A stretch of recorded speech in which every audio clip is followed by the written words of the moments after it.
It's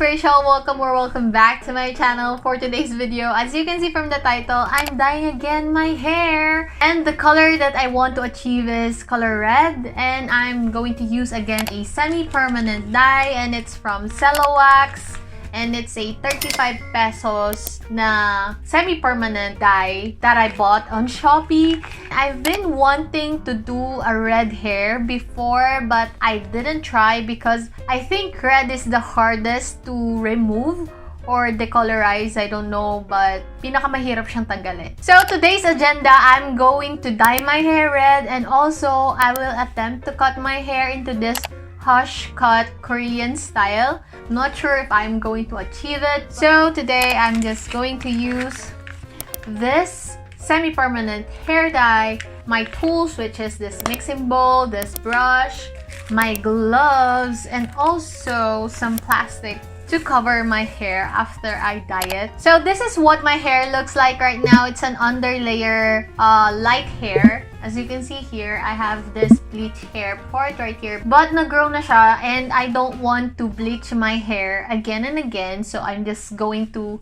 grow it. I'm using this cyclamen. So, cyclamen siya na wax. So, I've bought a lot of sachets kasi I'm not really sure how much will I need for my hair, and also in case I liked it, para meron akong extra sachets. So, I'm just going to change into something na pwede kong lagyan ng dye. So, now I'm ready to dye my hair. So, first thing that I need to do is to mix the semi-permanent hair color into my mixing bowl, but I'm not going to dilute this wax because I want to achieve a bright red color. I'm just gonna put it into this bowl and mix it, and I'm going to use first 2 sachets. And you guys, I'm not really sure if it would affect this dark hair of mine. It's not really entirely dark hair. As you can see here, it has uncolored na dark. So, hindi siya totally black na hair talaga. So, I thought, why not put the semi-permanent hair dye all over my hair just in case na mag-affect siya sa other parts ng hair ko na hindi level 7. So, etong hair ko na to is almost level 7, level 8, not sure, pero nandun siya. So, let me open this one. This is what it looks like. Oh my god. Smells so nice. So, I'm just squeezing it. So, wow, it's super red. Wow. Wow. Can I rock this one? It looks like this. I'm sorry if my mixing bowl is too dirty. So I put 3 sachets na. So I'm just going to put on some gloves to protect me from the dye kasi super kumakapit siya sa kamay. So I really recommend that you would use gloves whenever you do this kasi it's a hard process. Next is I'm going to part my hair into 2. And then I'm going to start dyeing straight here in my hair. Kinda scared, but here we go. I don't really have a technique to apply this one, so sorry if I'm triggering any hair professional because I ain't a professional.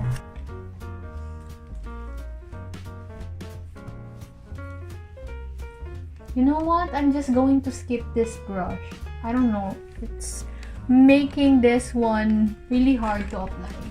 See? Mas maganda application if you're using your hands. I think I can apply it evenly. So, I'm just looking here kasi meron akong mirror here. Yan. I'm just applying it.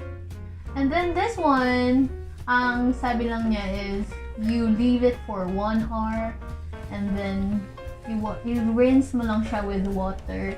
What I like about this product is it's really non-drying, guys. Sobrang ganda niya. After you use this one, your hair feels soft. It's like conditioner. Parang ganun lang siya na type of dye. Parang almost all of the semi-permanent hair dye. Ganun naman talaga. Super fast lang niyang i-apply. Oh no, the white wall. We should avoid the white wall. Oh my god, it's red na. I'm so excited. So I'm just going to apply it all over my head. Just in case na mag-affect siya. But I'm not really expecting na merong mangyari. Because nga, it's really dark. And I don't know if it would be affected.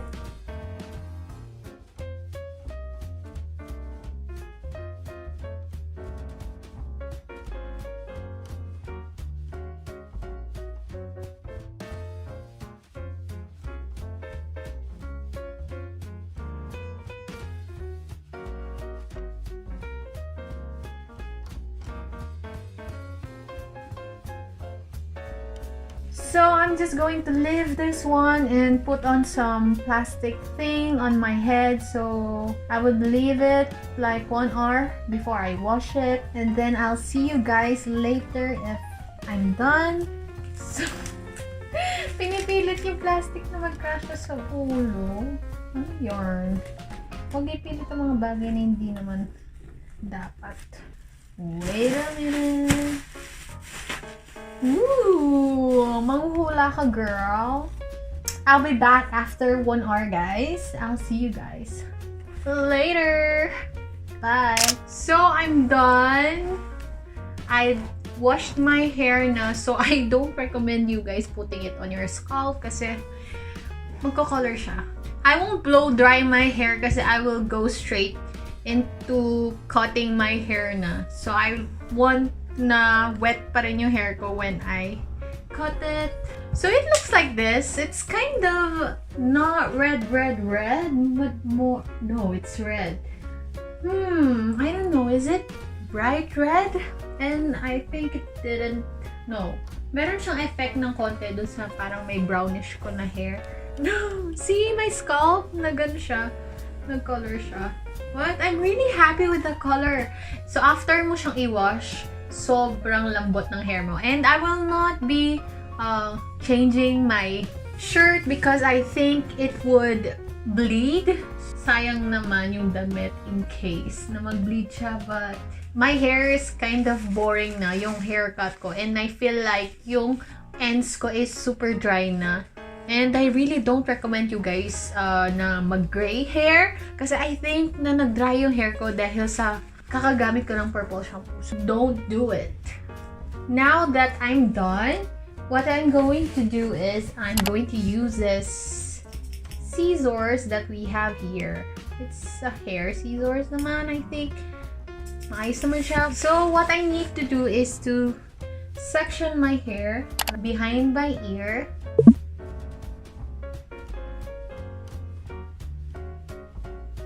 And so I'm going to do that again on the other side. Guys, I'm not a professional hairstylist, so hindi ko talaga alam kung anong ginagawa ko. But I'm doing kung anong ginawa nung dun sa video. I'll be linking it down below in case you guys want to see yung original video na ginagaya ko. So I'm going to clip this one. This one. Ayan. Yung sa back part, magkukuha ko ng dito sa taas para yun yung dun sa upper layer nung layer, gets niyo ba ako? But parang ito yung mas maikli na part, and then magsa-start ako yung naiwan dun sa likod. I need to get some hair here and parang hihilain ko siya ng 90 degrees. Pero sobrang ganda ng red, diba? It's so bright. Just gonna cut it.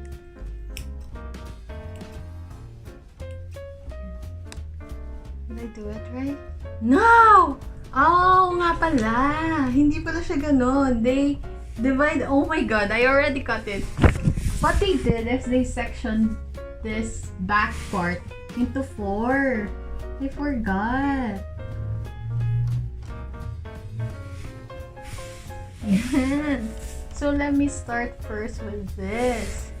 So what they did is they pull it outside, like sa back, they cut it lang na straight. I'm doing it right.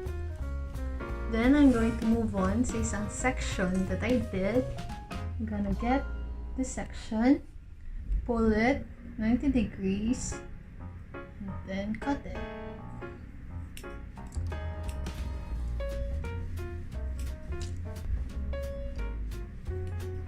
I don't know if I'm doing it right, but kasama ko na yung dito. This one, this back part.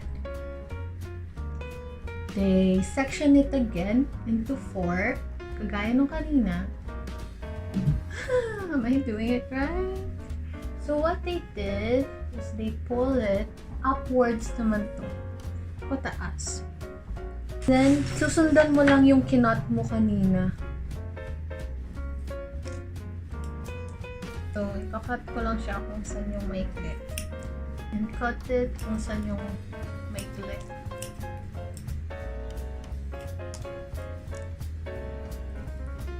Did I do it right?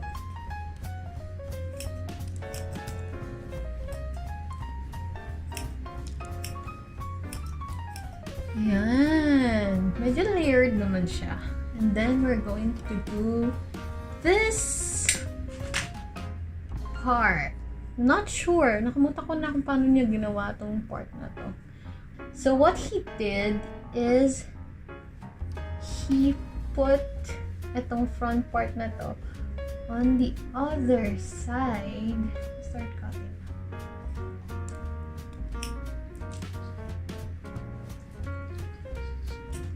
Wow! She did that!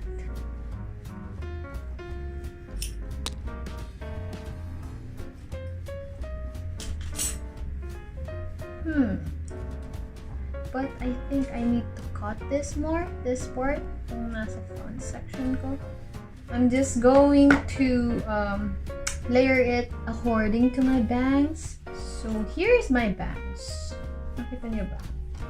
That's my bangs. So I want it na diagonal sa. I'm just going to blow dry it.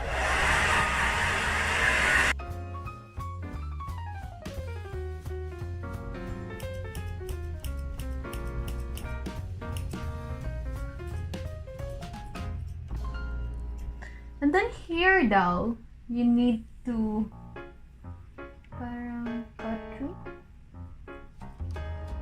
like that.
So finally, this is what it looks like. I'm so happy with how it came out. Super ganda niya, and I think that my hair looks a bit alive than before. Kasi yung before super dull, boring, ganyan. But this one, it has a lot of layers. I think it frames my face much better, and I think na bagay siya. Oh, ang ganda niya. feeling ko naging bouncy yung hair ko and I think na mas may volume siyang tignan compared before, diba? So that would be it for my video. I hope you enjoyed today's video and let me know if you guys tried how I did my haircut. But yeah, thank you for watching. I hope I would see you on my next video. Bye!